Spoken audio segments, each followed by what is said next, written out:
ഞാൻ നേരത്തെ സൂചിപ്പിച്ചല്ലോ, ഞങ്ങളുടെ പരാജയത്തെ സംബന്ധിച്ച് ഞങ്ങൾ കർശനമായ പരിശോധനയ്ക്ക് വിധേയമാകും. ഇപ്പറഞ്ഞ കാര്യമുണ്ടല്ലോ, അത് കേരളത്തിലെ പൊതുമണ്ഡലത്തിൽ ഉണ്ടാക്കാൻ പോകുന്ന അപകടകരമായിട്ടുള്ള ഒരു സൂചനയുടെ ലക്ഷണമാണ് ഇപ്പോൾ കാണുന്നത്. ഇപ്പോൾ UDF വിജയിച്ചിട്ടുണ്ട്. ആ വിജയത്തിൻ്റെ പിന്നിൽ ആരായിരുന്നു പിന്നിൽ പ്രവർത്തിച്ചത് എന്നുള്ളത് വളരെ വ്യക്തമാവും. പ്രകടമായിട്ട് തന്നെ ജമാഅത്തെയും SDPയെയും ഞങ്ങൾ UDFനാണ് പിന്തുണ എന്ന് പ്രഖ്യാപിച്ചത് നമുക്കൊക്കെ അറിയാം. അല്ല, ഞാൻ പറഞ്ഞത് ഏറ്റക്കുറച്ചിലോട് കൂടിയിട്ടാണ്. എല്ലാ സ്ഥലത്തും ഒരേ രൂപത്തിലല്ല. അപ്പോൾ ഈ ഒരാപത്ത് നമ്മുടെ മതേതര കേരളത്തിനേൽക്കുന്ന ഏറ്റവും വലിയ ഒരു വ്രണമാണ്. അത് തിരിച്ചറിയണം.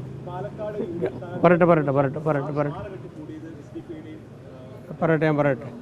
പാലക്കാടിനെ സംബന്ധിച്ചിടത്തോളം പാലക്കാട് ജില്ലയിൽ 2 പാർലമെൻറ്റ് മണ്ഡലമാണല്ലോ ഉള്ളത്. അതിൽ ആലത്തൂർ 1.5 ലക്ഷം വോട്ടിൻ്റെ ഭൂരിപക്ഷത്തിന് UDF ജയിച്ച സ്ഥാനത്ത് 20,000-ൽ പരം വോട്ടിൻ്റെ ഭൂരിപക്ഷത്തിന് സഖാവ് രാധാകൃഷ്ണന് ജയിക്കാൻ കഴിയും. അത് ഒരു നല്ല നേട്ടമാണ്. പാലക്കാടിനെ സംബന്ധിച്ചിടത്തോളം ഞങ്ങൾ വിചാരിച്ച തലത്തിൽ ഞങ്ങൾക്ക് വോട്ട് ലഭിച്ചിട്ടില്ല എന്നുള്ളത് ഒരു സത്യമാണ്. അത് ചില ഭാഗങ്ങളിൽ ഞാൻ ഈ നേരത്തെ സൂചിപ്പിച്ച ഈ ആപത്തുണ്ടായിട്ടുണ്ട്. അതിന് പുറമെ മറ്റ് ചില ഘടകങ്ങൾ കൂടി ഉണ്ടാകാം. അതാ ഞാൻ പറഞ്ഞത് ഞങ്ങളുടെ കൂടെ നിൽക്കുന്ന ഇടതുപക്ഷ ജനാധിപത്യ മുന്നണിയുടെ കൂടെ നിന്ന വോട്ടർമാരിൽ ഒരു ഇറോഷൻ മുമ്പ് സംഭവിച്ചതുപോലെ തന്നെ, അത് 2019 സംഭവിച്ചതുപോലെ തന്നെ മറ്റൊരു തലത്തിൽ ഞങ്ങൾക്ക് ഇറോഷൻ സംഭവിച്ചിട്ടുണ്ട്. അത് ഇവിടെ ഇപ്പോൾ പാലക്കാട്ട് നോക്കുമ്പോൾ പിന്നെ ഷൊർണൂരും അതുപോലെ തന്നെ മലമ്പുഴയുമാണല്ലോ ഭൂരിപക്ഷം ഉള്ളത്. ബാക്കിയുള്ള മണ്ഡലങ്ങളിലാണ് പിന്നോട്ട് പോയിട്ടുള്ളത്. അപ്പോൾ ആ പിന്നോട്ട് പോയതിനെ സംബന്ധിച്ച് ഞങ്ങൾ കാര്യമായ പരിശോധനയ്ക്ക് വിധേയമാക്കും. അവസാനമായി സൂചിപ്പിക്കാനുള്ളത്, എക്സിറ്റ് പോൾ അഖിലേന്ത്യാ തലത്തിൽ നടത്തി അതിൻ്റെ ഭാഗമായി നല്ല സാമ്പത്തിക നേട്ടമാണ് BJPക്ക് ഉണ്ടായത്.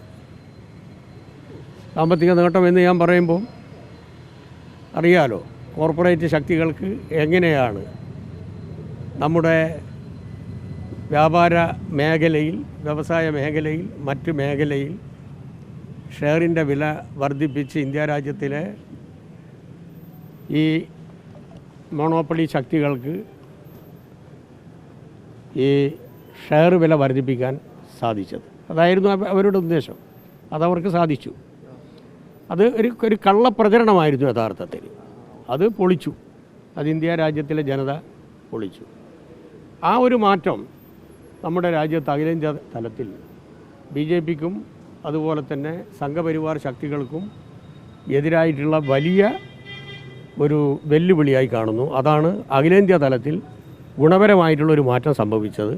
ഇവിടെ സംഭവിച്ച കാര്യത്തെ സംബന്ധിച്ച് നേരത്തെ ഞാൻ സൂചിപ്പിച്ചതുപോലെ ഞങ്ങൾ പരിശോധിക്കുന്നതായിരിക്കും.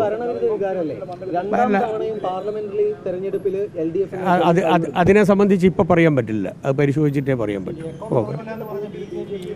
അല്ല, അക്കൗണ്ട് തുറന്നതെന്ന് പറയുന്നത് തൃശ്ശൂരാണല്ലോ. തൃശ്ശൂരിൽ അക്കൗണ്ട് തുറന്നിട്ടുണ്ട്. പക്ഷേ സുരേഷ് ബാബുക്ക് കിട്ടിയിട്ടുള്ള എല്ലാ വോട്ടും BJPൻ്റെ വോട്ടാണെന്ന് ധരിക്കരുത്. എന്നാലും അക്കൗണ്ട് തുറന്നു എന്നുള്ളതൊരു യാഥാർത്ഥ്യമാണല്ലോ, ഇല്ലാന്ന് ഞാൻ പറയുന്നില്ലല്ലോ. അതൊരു BJPക്ക് കിട്ടിയൊരു വോട്ടായിട്ട് കണക്കാക്കരുത്.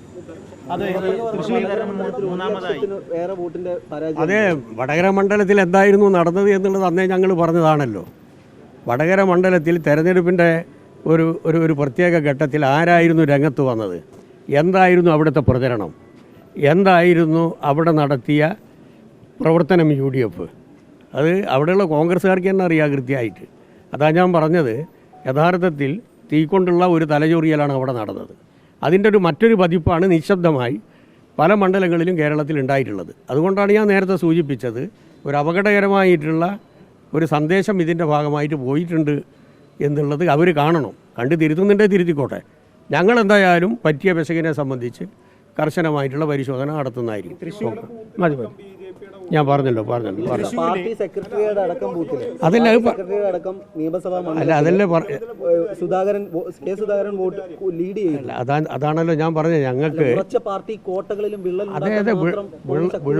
വിള്ളലുണ്ടായിട്ടുണ്ട്. ആ വിള്ളലുണ്ടായതിൻ്റെ കാരണം എന്താണെന്ന് ഞങ്ങൾ പരിശോധിക്കും എന്ന് ഞാൻ സൂചിപ്പിച്ചു കഴിഞ്ഞു. ഓക്കെ, മതി അത്ര മറുപടി ഒന്നുമില്ല. ഞാൻ പറഞ്ഞല്ലോ. അല്ല, അതിനകത്ത് എന്താ മറുപടി? മുഖ്യമന്ത്രിയുടെ സ്വന്തം ബൂത്തിലാണ്. അത് ഞാൻ പറഞ്ഞല്ലോ, പരിശോധിക്കുന്നു. ഞാൻ പരിശോധിക്കുന്നു. പരിശോധിക്കും. ഓക്കെ.